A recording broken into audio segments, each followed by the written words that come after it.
everyone dies. That's it. We start over. I think it's a one-episode season. It's just a funeral, and then it show's over. So what exactly is supposed to... Oh!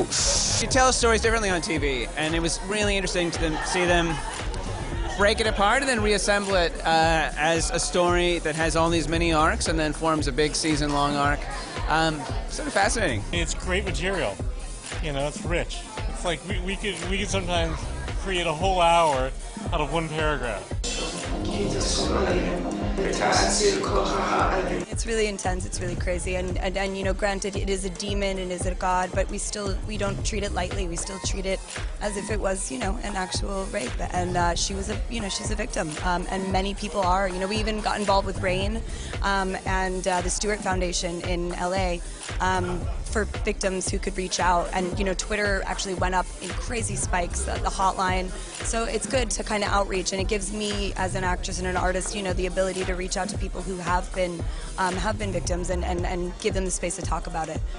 You know, we're told not to say anything about what's happening in next season. It ended on such a dark note, and everyone was on such a downward spiral, and you know, no matter what happens this next season, it's going to take a long time for them to get out of that.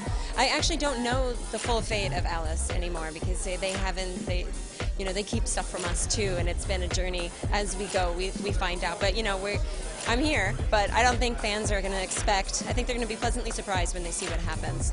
How do I say this without spoiling anything? It's a fun. They've written a crazy storyline for what happens with my hands and what I get to do, and it has definitely required some new learning of skills. That's the best way I can do it without teasing what happens. I mean, I'm really excited for the fans to see sort of where she goes and why, and how she sort of comes back into play. And yeah, I can't really reveal too much about her because kind of seen her be the bridge between Brakebills and this outside world. Is that kind of something we're going to get more into? Well, there's definitely, I mean, that does come into play always because she is so intertwined with Brakebills and the people in that world.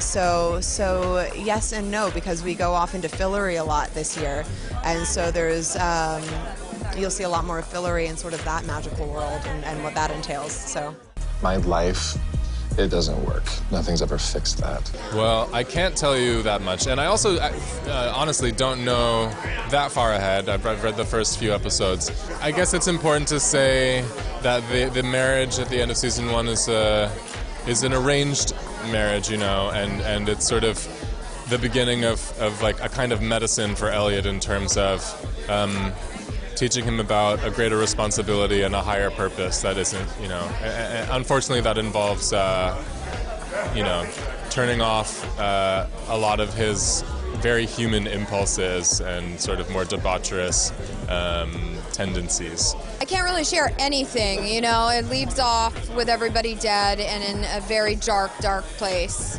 I can talk about what I love about Elliot and Margot's relationship. And what I hope for them as people.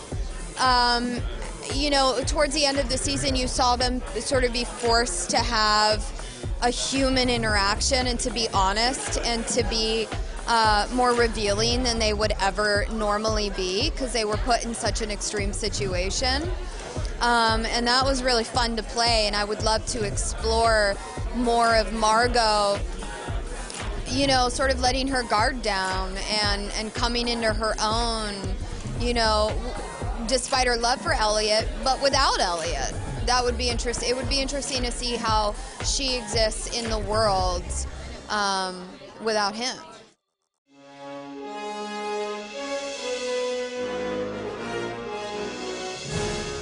When you listen to the scripts, even with the involvement